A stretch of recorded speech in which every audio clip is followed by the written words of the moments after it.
Baik, ini adalah video lanjutan dari video sebelumnya, di mana kita sudah berhasil melakukan install dari konfigurasi ini dari Laravel, dari project kita sebelumnya. Kita sudah juga berhasil memodifikasi dengan ini memberi modifikasi project kita, dan untuk akses dari link yang kita gunakan nanti menggunakan localhost my toko, jadi seperti ini. Nah, langkah berikutnya kita akan membuat sebuah autentikasi, yaitu kita menggunakan autentikasi yang disediakan oleh Laravel agar nanti ketika dijalankan di di server online atau misalnya di hosting, kita tidak tidak kewalahan mau nanti kita menggunakan Nginx dan seterusnya, kira-kira seperti itu. Jadi kita menggunakan bawaan dari Laravel. Oke, sekarang kita ini authentication introduction. Oke, nah di sini kita di bagian authentication. Nah, jadi untuk yang versi 6 ini dia agak berbeda dengan versi-versi sebelumnya. Nah, di sini dia menggunakan perintah UI. Nih, ini Laravel routing generating Laravel UI composer require Laravel UI. Jadi pakai versi 1. Kalau untuk yang versi 7 untuk UI-nya itu kalau nggak salah dia sudah versi 2. Jadi ini kalau kita lihat di sini untuk versi 7 kita lihat authentication. Nah, dia cuma dikasih composer required ini. Dia rasanya sudah versi 2 ini kalau nggak salah untuk rootnya. Nah, gitulah rasanya kayaknya. Tapi kita ini menggunakan versi 6, jadi yang versi 1. Oke, karena untuk UI berarti tinggal kita cari UI front end. Kita cari front end. Nah, ini. Bagaimana cara menggunakannya juga sangat mudah sebenarnya. Oke, ini adalah composer require. Kita copy saja. Oke, untuk selanjutnya kita tidak lagi menggunakan command prompt. Ini kita close saja. Kita langsung menggunakan Visual Code. Oke, sebelumnya kalian install dulu Visual Code-nya kalau belum ada. Jadi diinstal dulu baru di.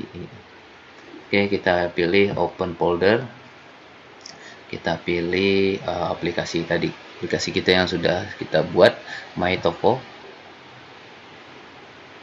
Selected. Oh ya, ini saya copy dulu. My Toko, ini saya copy paste dulu. Saya copy kemudian di paste lah.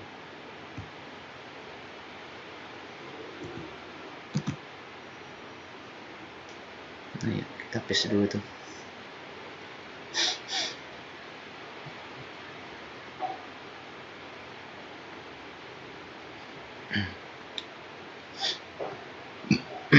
Oke, jadi itu tadi cuma sebagai backup saja dari project yang sudah kita buat sebelumnya.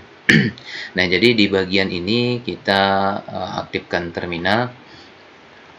Kita akan mengaktifkan autentikasi dari bawaan Laravel. Oke, kita masuk ke bagian ini tadi.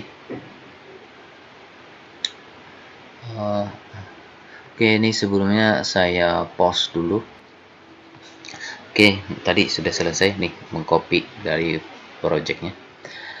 Nah, yang berikutnya kita lanjutkan tadi untuk mengaktifkan authentication di Laravel 6. Nah, jadi nanti untuk user untuk login kita gunakan autentikasi yang disediakan oleh Laravel.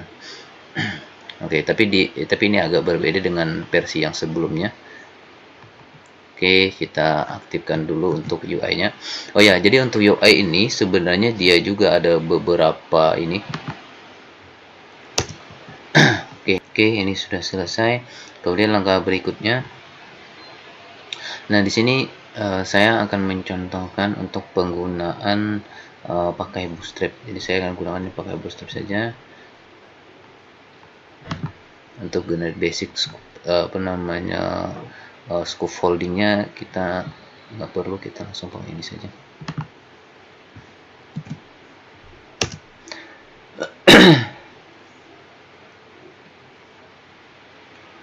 Oke, kita tunggu beberapa menit. Selesai. Nah, berarti habis ini, setelah selesai nih ada bootstrap scaffolding installed successfully. Kita nanti akan menjalankan perintah npm install dan npm run dev ini di compiler your press scaffolding. Nah, tapi sebelum kita melakukan ini atau merunning ini, kita harus dipastikan kita harus mempunyai apa namanya Node.js dulu nih. Kalau kita lihat di sini nih, before apa namanya compiling your CSS installer your project, nah dia harus pakai package npm. Jadi untuk menjalankan nih package npm, jadi kita harus install JS. Di apa di yang sebelumnya juga sudah saya ini di file sebelumnya sudah harusnya kalian download. Ini ada Node.js. Di sini kalian gunakan 12.13 bit. Kalian double klik saja. Jadi pastikan kalian sudah mempunyai Node.js. Ini agak lama sih. Coba kita tunggu dulu.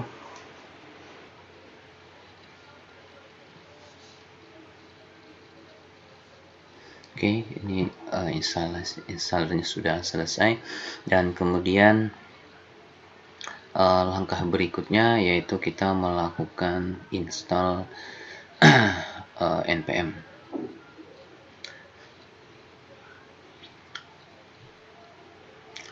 Ini kita install with JavaScript. Install, kita copy saja. Di bagian ini sebenarnya ya udah kita install satu-satu.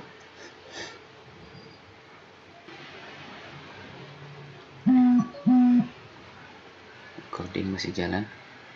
Oke, kita tunggu prosesnya.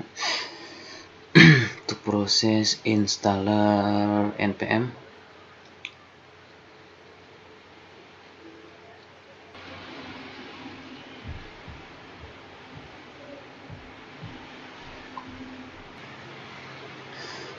oke, ini sudah selesai. Kemudian yang berikutnya kita lakukan install di bagian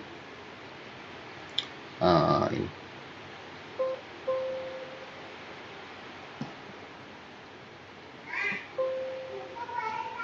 Di install bagian run dev. Ini di compile.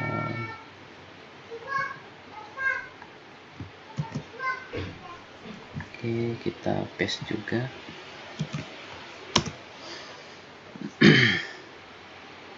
Oke, kita tunggu beberapa saat.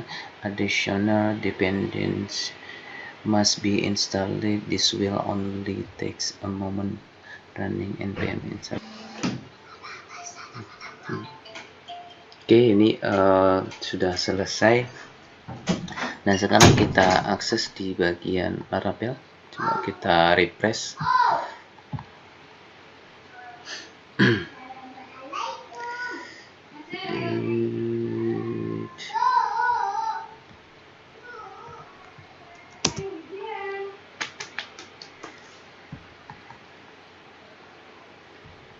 Oke, nah di sini ada perubahan. Jadi di sini ada bagian login, ada register. Nah, di sini dia masih belum ada sama sekali CSS. Jadi template-nya sangat amburadul. Itu kita perbaiki dulu, yaitu di bagian config di app vp. Oke, kita pilih. Oh ya, kita langsung di sini saja. Di bagian config dan bagian app. Nah, di sini kita masuk di karena sebelumnya itu kita rubah untuk URL-nya yang awalnya kan pakai public. Nah, jadi harusnya folder yang diaksesnya itu adalah folder public ini. Nah, ini adalah targetnya, ada CSS, JS dan seterusnya. Ini adalah file-file yang harusnya ditarget oleh authentication. Nah, di sini kita rubah, kita menyesuaikan dengan yang sebelumnya. maka kita pilih di bagian URL. Coba kita cari URL. Nah, ini URL. Untuk API URL-nya dia localhost, kemudian untuk aset URL-nya dia pengaset URL. Nah, ini adalah target dari akses dari link itu. Nah, kemudian kita masuk di cara membenarinya atau membujurinya, kita pilih di bagian enib. Nah, di sini kita tambahkan di bagian sini. Jadi saya tambahkan my toko gitu. Kemudian di bagian bawahnya juga kita tambahkan, yaitu tadi apa ya tadi ya? Oh, ini enggak ini ya. Config ini aset URL. Kita tambahkan untuk aset URL-nya, kita copy saja, dan enib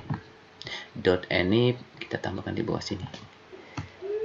Nah, di sini kita arahkan http //localhost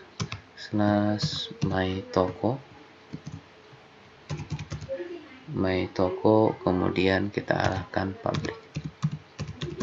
Nah, ini untuk menghandle adalah dari public yang sebelumnya kita. Ya, ini punya saya kebetulan dia tersimpan otomatis. Nanti saya buat bujuri dulu agar bisa kelihatan bahwa yang diedit itu nanti ada tandanya seperti itu. Nih, save otomatis. Oke, sekarang kita refresh di bagian ini. Kita masuk ke bagian login. Dia sudah bisa. Kita register. Dia sudah bisa juga. Nah, jadi yang berikutnya kita akan melakukan modifikasi untuk loginnya. Jadi yang kita gunakan bukan tampilan ini, melainkan nanti tampilan yang kita gunakan adalah menggunakan template LTA, jadi admin LTA. Kita gunakan admin LTA versi 2418 seperti itu. Nah, kira-kira seperti itu untuk video persiapan sampai sini. Ini sudah siap untuk melakukan project berikutnya. Oke, kira-kira seperti itu. Nanti silahkan sampai di sini dari video persiapan. Oke, kira-kira seperti itu. Selamat mencoba.